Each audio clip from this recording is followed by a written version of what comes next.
আগামীকাল দুপুর 12টায় শহীদ মোহাম্মদ আলী স্টেডিয়ামে মির্জা রুহুল আমিন স্মৃতি T20 ক্রিকেট খেলার উদ্বোধন করতে যাচ্ছে।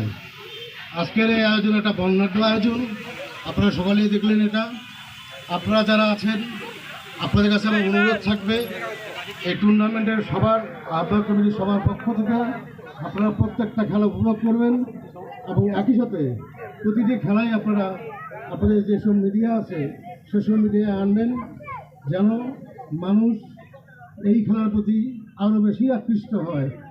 আর একটা আমি আগেও বলেছি, এখনও বলছি, এই টুর্নামেন্টটা আয়োজন করার উদ্দেশ্য আছে আমাদের, কারণ আমাদের 14 টিম আছে, 16 আছে, 18 আছে। তারা ইতিমধ্যে বিভিন্ন জেলায় যথেষ্ট সুনাম নিয়েছে। আমরা আরেকটা বিষয়